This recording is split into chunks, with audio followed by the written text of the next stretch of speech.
Hey there. Thanks for joining us for Tales of Misadventure, a podcast all about business blunders. On this podcast, Nicole Donnelly, founder of DMG Digital, talks to entrepreneurs and learns how they turn their lemons into lemonade. DMG Digital is a content marketing agency focused on helping manufacturers attract new buyers through digital self-serve. Nicole Donnelly is a fourth-generation entrepreneur, a girl mom, and an avid traveler.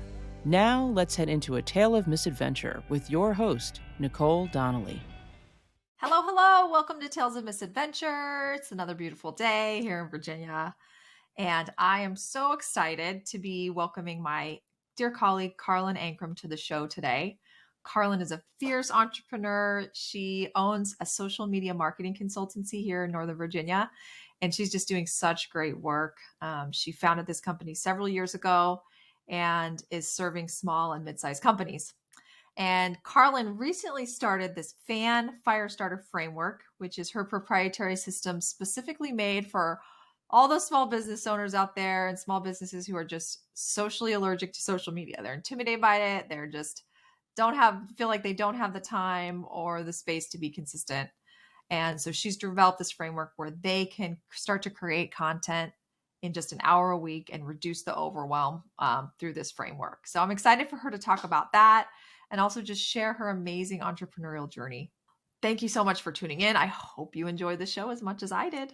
So my question for you is, Karlyn, I have this theory, I have this thing that every person has a spirit animal. Okay. Yeah. Everyone is a spirit animal. And that's a person who you just feel like is your personality, like your whole jam, your whole soul is like the spirit animal. So on our team, everyone has a spirit animal. I'm the horse. We've got a cat. We have got an owl. We've got an eagle. And we have, who am I missing? Anyway, everyone has a spirit animal. My question for you is, Karlyn, what is your spirit animal? If you could it's definitely not a sloth. I can tell. I know that about you. I'm low key scared of sloths, so that's a fun little fact about me. They just always look like they're up to no good. I'm like, you're cute, but It's true. What animal? Yeah. I don't know. What a lovely question. I don't actually know. That's okay. You know, we'll come back. You think about it. Yeah. Let me think about that. Because I mean, I like animals, but I don't know if I know enough about their personalities to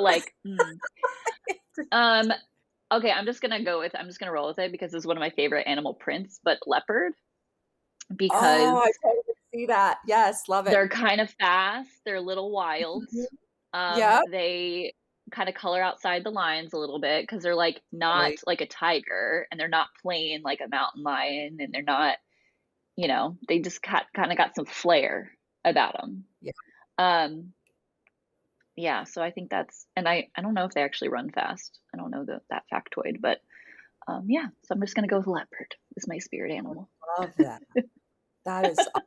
I could totally see that in you, Karlyn, from the time that we've worked together, because you are, my gosh, you're on fire. I'll never forget. We had that strategy session and you were just like, oh my God, do this. It was amazing. It was so great. So that's cool. Love that.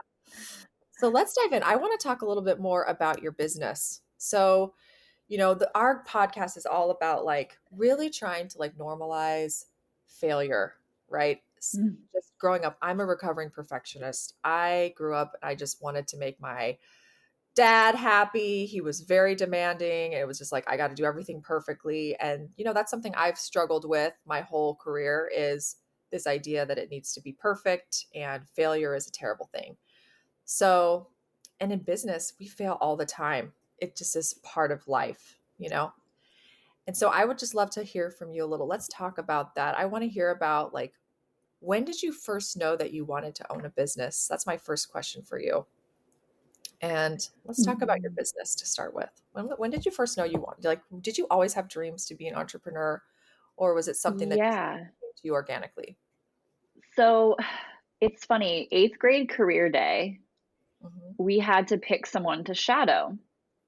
And while I was growing up, everyone's like, I want to be a vet. I want to be a this. I want to be a marine biologist. I want to whatever. I was like, I want to own a dance studio.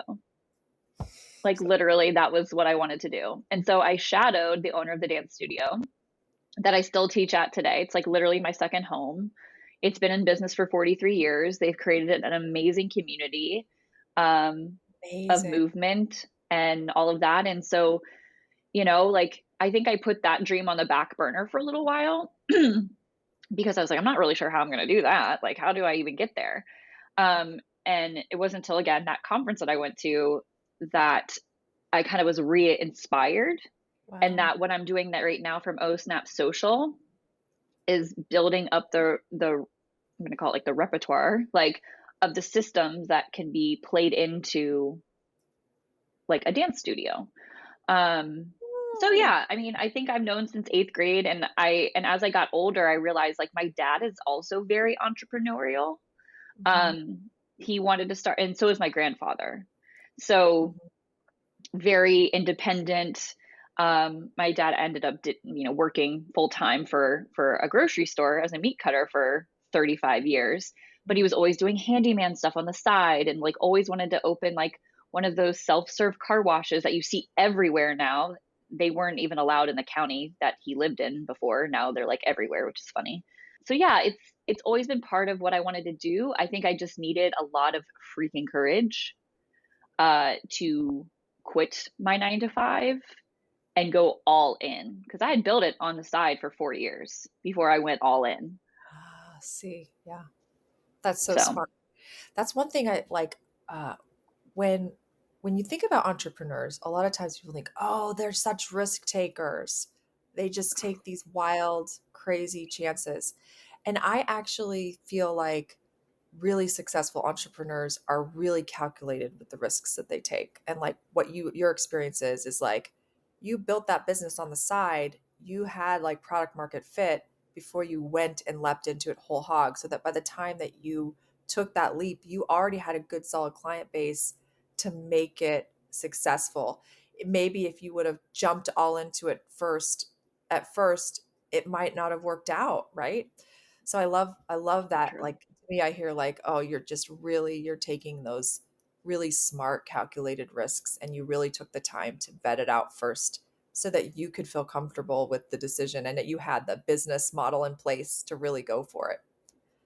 That's Yeah, awesome. and also like I basically like gave myself a head start in terms of like a loan, right? Because when I was Yep. working full time, I was collecting money on the side because I was like, I don't know how to pay myself from this thing, so I guess I'll just like collect money in a bank and like decide what to do with it later. So I had like 25K when I started, and so that kind of spurred my comfort level, right? Because Yes. I value security as a human, as Yes. Karlyn. I value security, which is not, to your point, is not a thing in entrepreneurship. But I like what you said in that I don't think I realized it at the time, but I was taking like calculated risks or like weighing the pros and cons. And it got to the point where I was like, I'm either going to do this or I'm not. And that was my 30th birthday. Oh, And we had a client come into my full-time job. I worked at a branding agency, did social media for them, strategy. I worked, that's where I learned HubSpot. Like you're like a HubSpot pro too. And like, I was like, oh my gosh, she was talking. She's like, people come to me when they're kind of, have a new birthday or like they need to pivot. And I was just like, is she talking to me? Is she talking to me? And so afterwards I talked with her and I was like, off the record, that resonated with me. Can you help me? And so she actually helped me leave that job. And wow. it was an uphill battle. And she's still one of my dear friends today. And I really respect her as like a consultant and also a leadership coach because I needed that kick in the pants, but also I needed my confidence to build in order to Yeah. leave. I also was deathly afraid of how others would look at me or how my boss would react to me being like, Yes. deuces, bye. I'm like starting my own thing. Like, I just was really nervous about all of that.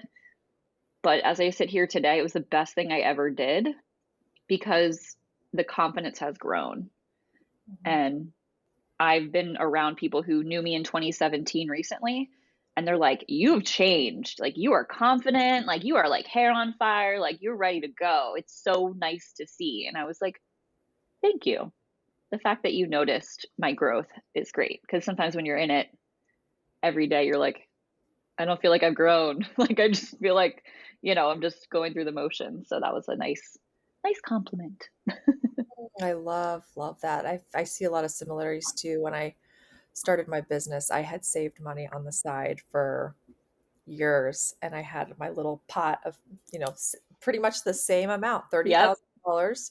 And I was like, I've got this money. I feel comfortable. I can start this. And anyway, very similar. And that is such a really cool story that you found someone who could help you. You asked for help when the time came for you to make the leap.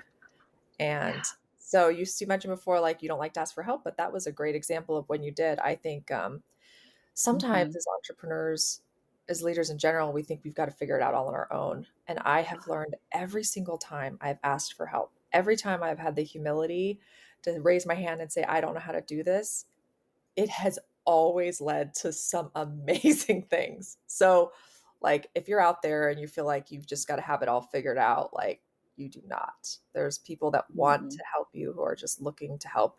And when you ask for help, you're not only getting help for yourself, but you're helping someone else. Cool. So you started your business in 2015, right? Right, I think. I did. So you've been 8 years. Congratulations on 8 years. That's amazing. Thank you. That's Yeah, awesome. it's been 8 years and then about 5 full-time for myself. So that includes the side shenanigans that I was doing. Very cool. So we talk about failure, and it's a daily occurrence. I just had a couple bites of major humble pie yesterday that made me really think about a lot of things, and I came out of this just I got some feedback that was painful to hear, and I was like, oh man, this is hard feedback, but it immediately led to some amazing discovery about, like, how I could refine my products and services, how I needed to move forward. And I woke up this morning and had this amazing conversation with my business partner. And I was like, oh my gosh, this feedback is like validation of everything we're trying to work to build. And it was such an amazing moment where I was like, I want more of this. Like, do you know what I mean? Like, I want to fall down, because it forces me to think better, innovate, all of those things. So I want to hear from you. I'm sure you have had your fair share of, like, blunders, mishaps along the way, and as a recovering perfectionist, I'm like determined to just not be afraid to make mistakes and talk about it. So tell me, I want us to go down a trip down memory lane, Karlyn, and maybe pick one of your most favorite blunders that you feel comfortable sharing, and tell us what happened and what you learned from it. How did it change you? How did it change your business? How did it change your customers? How did it change the people?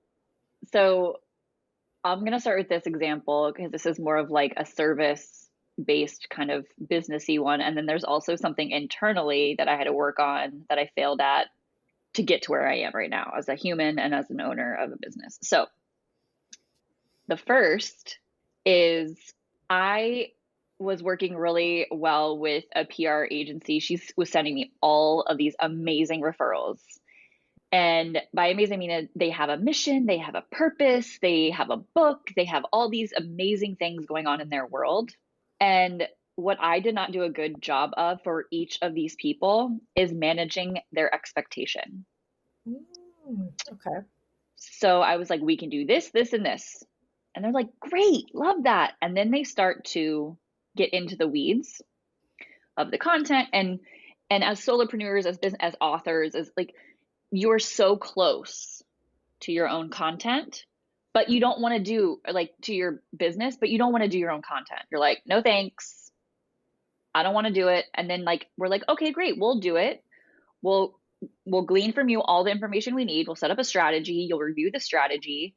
You'll sign off on the strategy, and we'll go. You'll provide us some photos, da, da, da, da, da. Great. Set up a process for approval, nitpick every single thing, everything.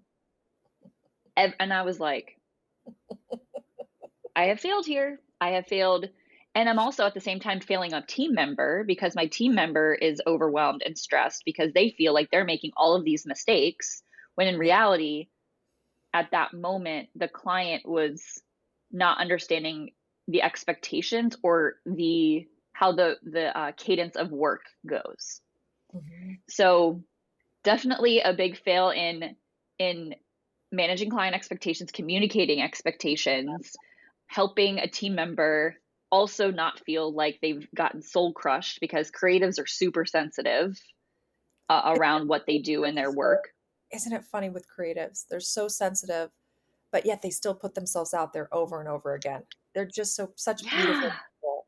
I just love Yeah. it. Like they are on the line putting their heart and soul out there for people to judge. And they get Hmm. feedback all the time, and they're so beautiful and sensitive, and they just keep going, and I'm just so inspired by them.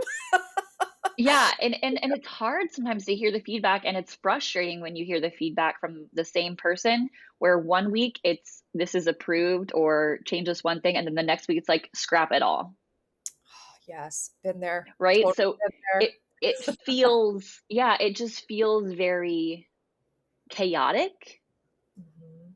and it's not fair to my team member. It's not fair to the client.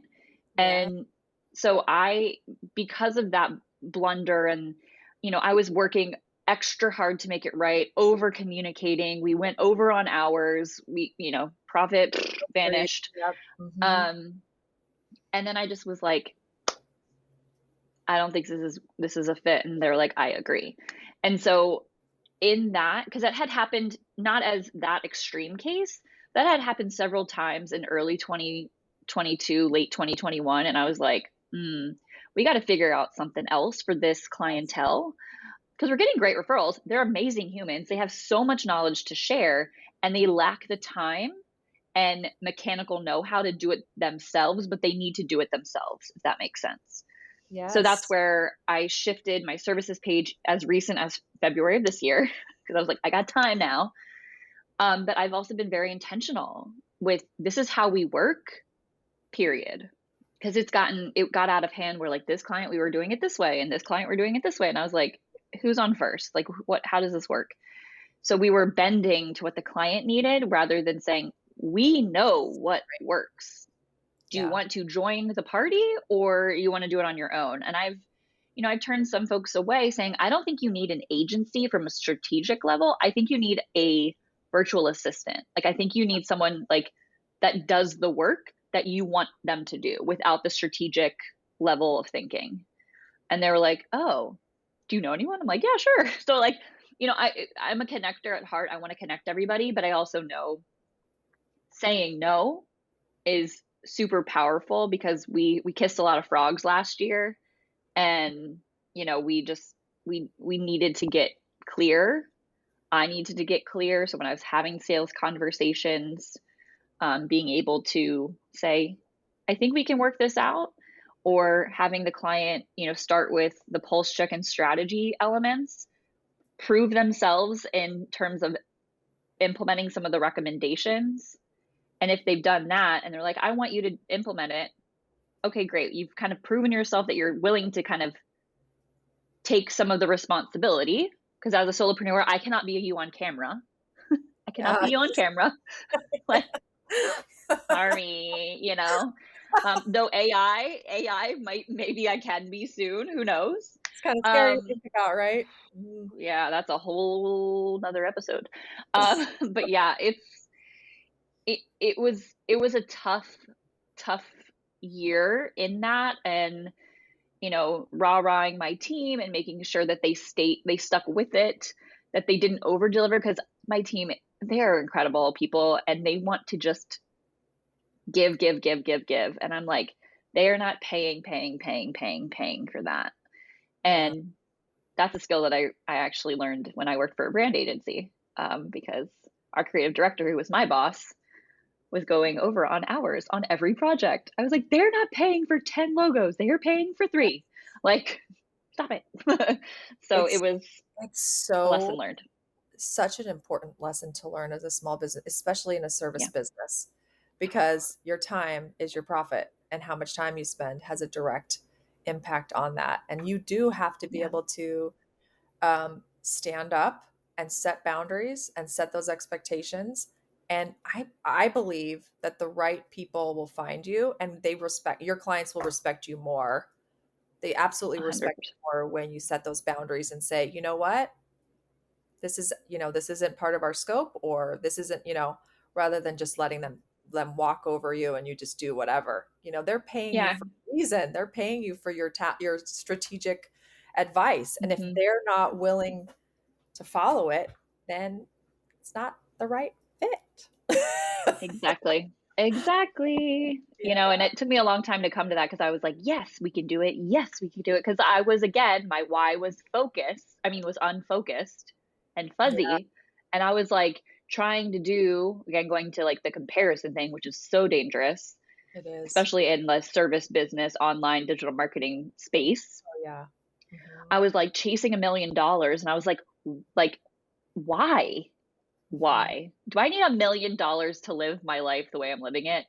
No. Do I have dreams that I want to accomplish? Yes, but they don't need to be done in like a week. Like Right. we're playing the long game here. And that's what people get a little crazy I love that about.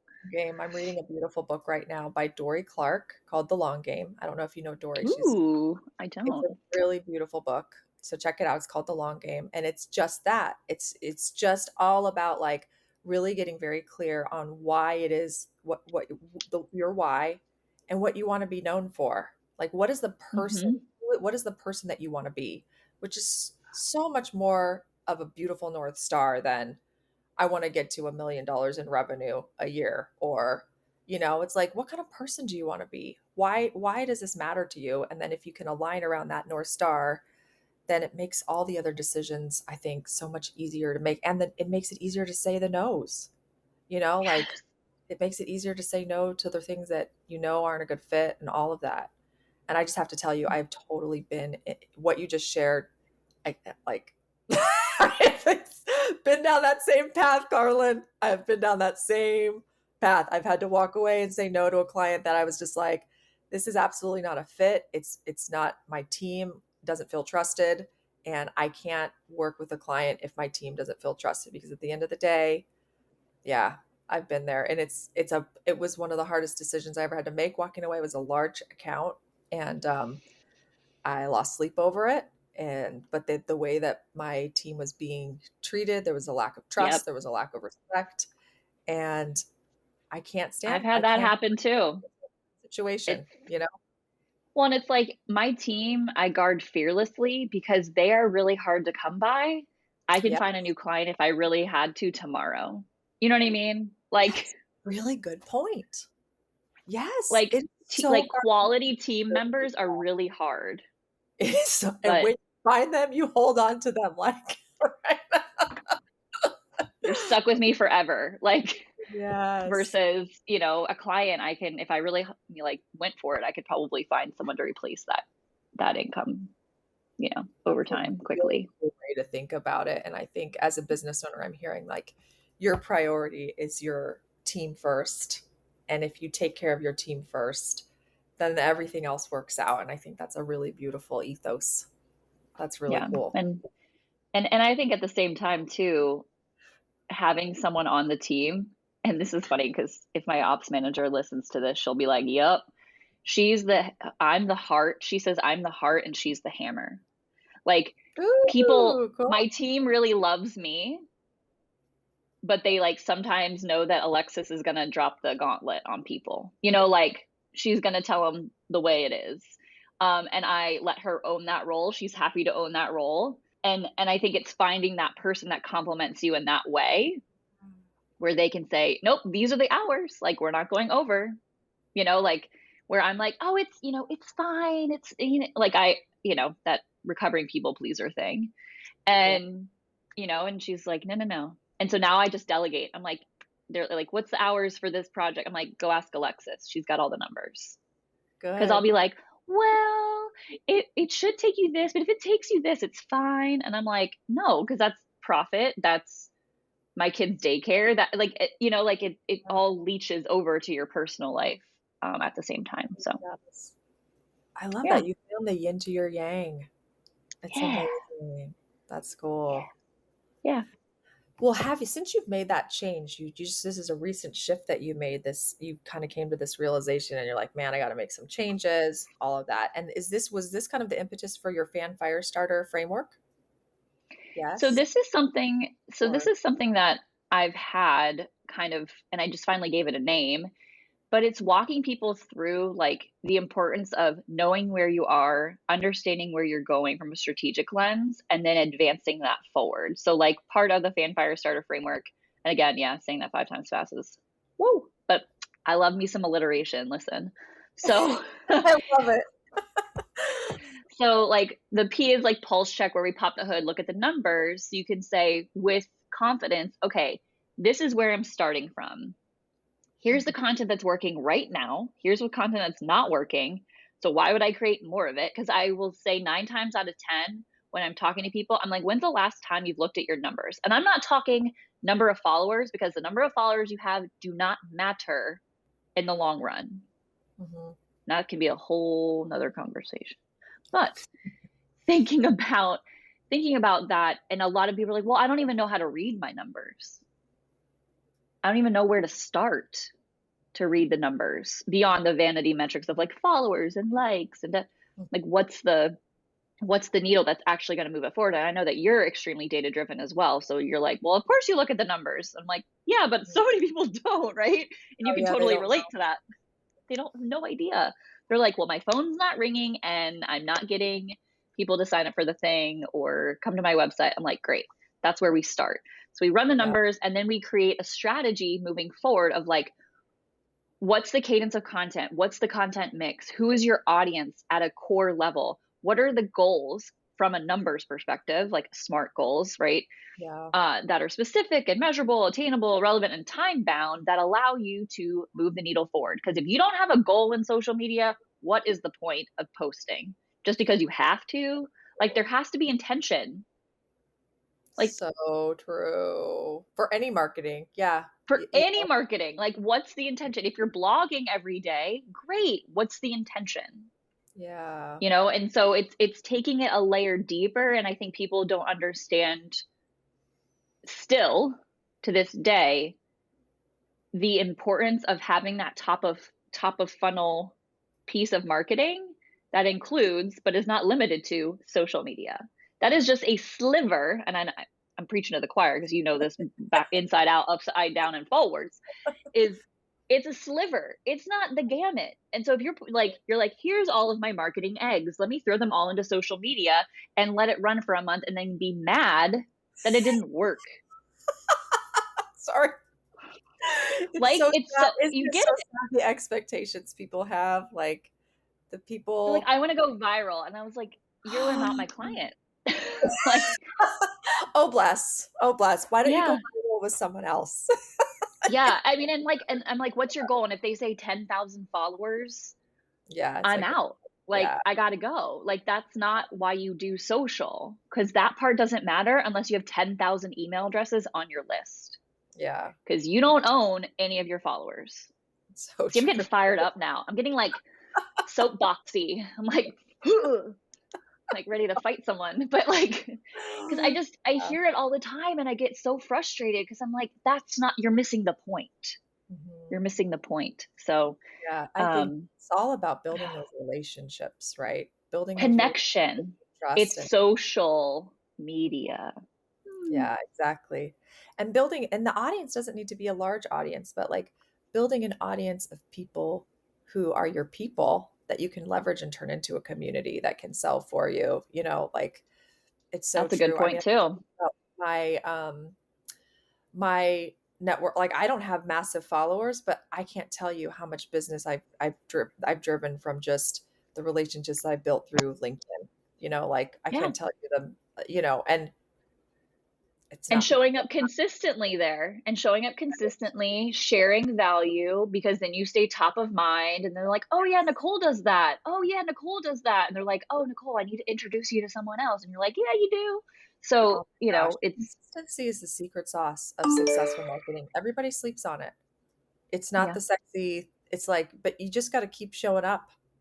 It's all Yeah. about that brand salience. You know, people aren't going to remember you if they see you one time. They need to see it 50 billion times before they're like, oh yeah, she's the Yeah, girl. and you can repurpose all the things because people don't even remember what they had for breakfast this morning, let alone what they consumed on social media 10 hours ago. Like, I mean, that's the thing about socials. It's just like goldfish. You see it and it's yeah, gone. And I think yeah. that's another thing I see a lot in clients is they're so worried Mhm. about what they're putting Mhm. there. They have to like, oh, I don't want to say the wrong thing. Or I'm just like, dude, Just post it and see what happens. like just publish the dang thing, you Like, know? it's literally 2.5 seconds, someone will see it, and then they're gonna either Exactly. stay or they're going to continue to scroll, and it's our job within Yes. the content factory, basically, to help them stop the scroll in those 2 seconds.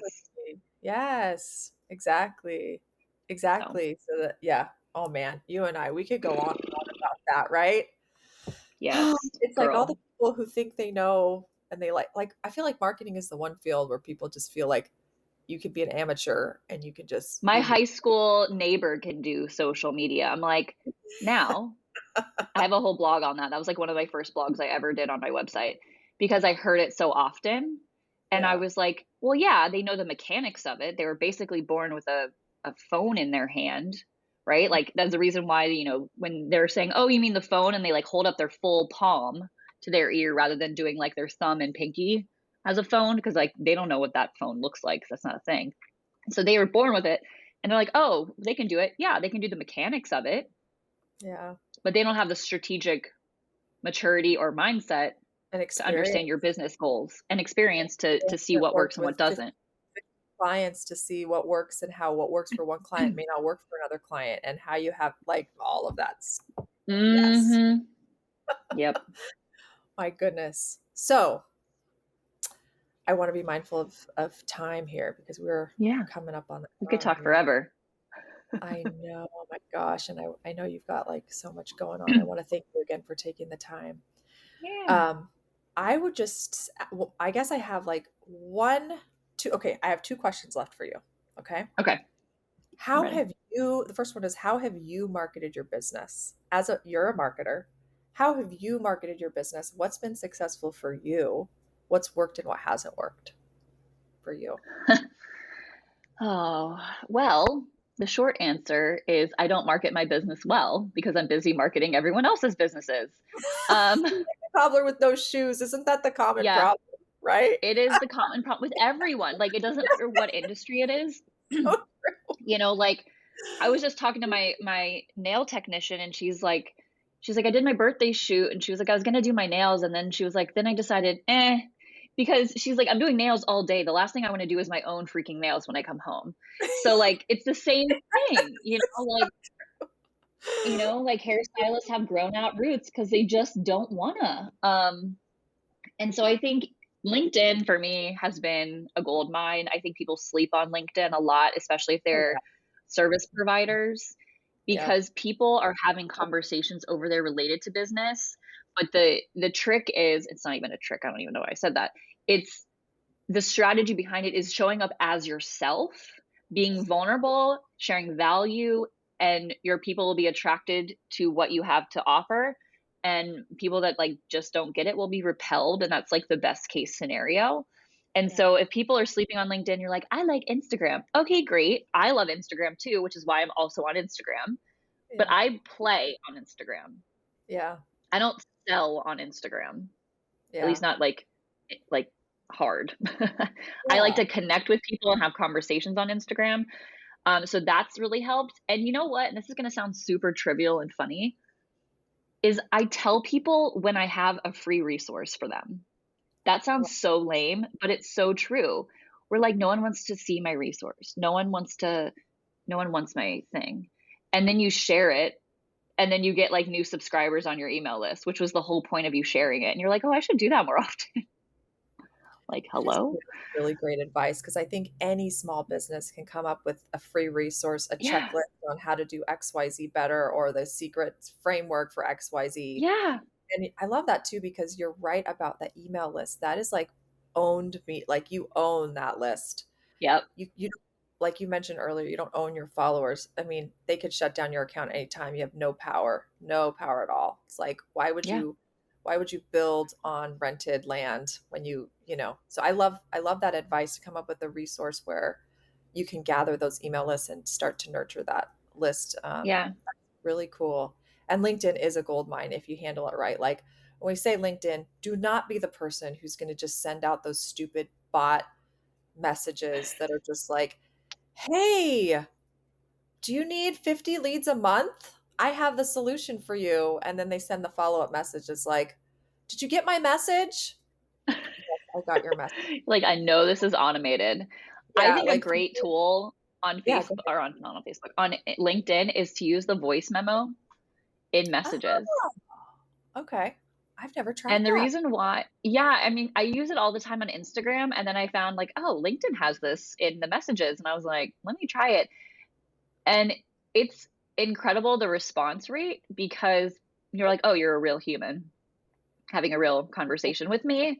And then people will actually voice you back, which is kind of cool. I'm like, oh, this is what you sound like. That's cool. Like, so that because even though we can't be on video yet inside LinkedIn within the messages, at least I don't think. Probably by the time this airs, it'll probably be a thing. I know. Changes every day, multiple times. It's just another point of connection and building on that know, like, trust, which is the whole point of marketing, to be honest, is to get people to have that visibility and vulnerability and connection. I love the voicemail. I'm going to try that, Karlyn. That's Yeah. awesome. You can test it on me if you want. You can message me. Yay. Be like, hello. How do I sound? That's great advice. Yeah, Yep. I think for anyone out there, LinkedIn absolutely, especially in B2B, is such a gold mine. And I think if you approach it as like, I want to provide value and build relationships and help, like that's how you have to approach it, is be the person that's just going to be the go-giver, like comment on other people's posts, share your insights and your knowledge on other people's posts, show support for other people that show up for them. That's how you're going to get noticed and recognized. I mean, that's kind of what happened to me. I just started commenting on posts from other people in my So industry, smart. met a wonderful gentleman who's like, hey, I love what you're saying here. Let's meet one-on-one. And through that one relationship, it just opened so many amazing doors from there. So I totally agree. Like, I love that. just like, how can you share value? How can you, And engage with people, be social on social media. I mean, and that resulted in a great connection that then led to business, and people sleep on that. They do. They And don't do it. people are scared. Like, here's the thing. I think, what is it? And you know this, like, what is it? Only like 10% of people actually post on, there's like a ton of lurkers. And there's this fear. And I think if you're afraid to just start posting, well, then just start commenting. You don't have to, like, just start commenting on other people's posts and start getting comfortable there first. And then once you start to That's feel a great tip. relationships, then you can start, just get some confidence. Then you can start posting, but like, take the baby steps so it doesn't feel so overwhelmed. I love that. That's a great tip. Oh, well, thanks. You've given us, I mean, this is such I feel like we're like sisters from another mother or something.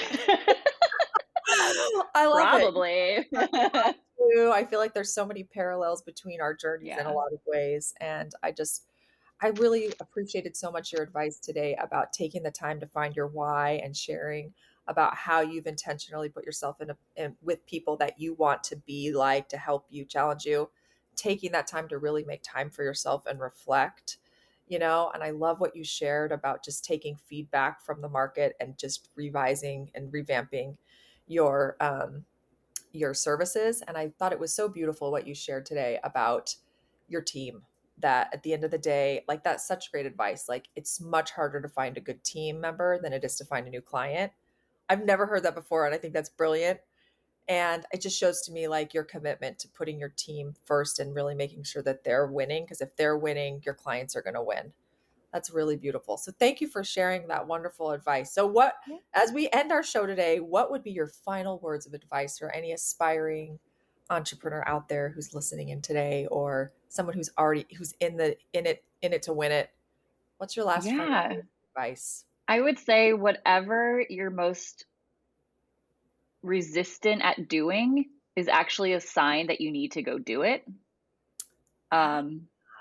Yeah, it takes a tremendous amount of courage to have that first step.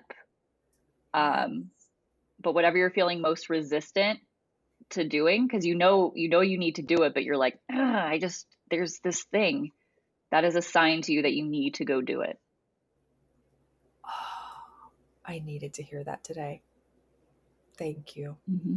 You're welcome. That's great advice. You're welcome. So lean into the resistance, pay attention to it, and it's there to push you to do that thing. Something beautiful is waiting for you on the other side. Exactly. Yep. Oh, I love that. Well, thank you so much, Karlyn. So I know that you have this really great resource that I want to make sure that we share with everyone, with our listeners today. You are such an amazing social media strategist and you're doing such great work. So tell us a little bit about SnapScan. What is SnapScan and how can let's talk about that for just a quick second and tell us how our listeners can get in touch with you. Absolutely. So SnapScan is essentially running the numbers for you and giving you a list of recommendations that you can take today to make your profiles, your content better for your optimal goals. We look front facing, so we don't need any of your passwords or any of that. We look front facing, you get a recorded video and a deck of those recommendations, again, that you can implement like today. And yeah, it's a great thing to kind of get you started, know where your baseline is so you can continue to move forward. Because I think a lot of times we're doing the doing and we don't retroactively look back about what we've done in order to see what's performed and what hasn't. So I'm happy to pop the hood and look at that for you. Other than that, you can find me at osnapsocial.com. Love that. And we will share the link for that SnapScan in the show notes for anyone who wants to get access to it. And Karlyn is just such a wealth of, I can attest from my own personal experience.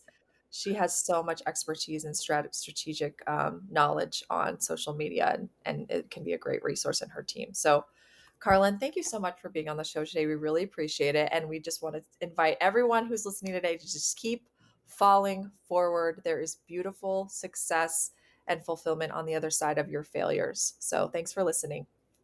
Tales of Misadventure is produced, edited, and moderated by Julie Basello with Basello Media.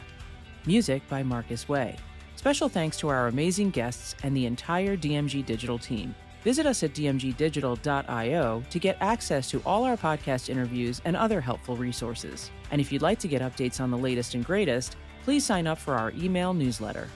We'll see you next time for another episode of Tales of Misadventure. Until then, keep falling forward.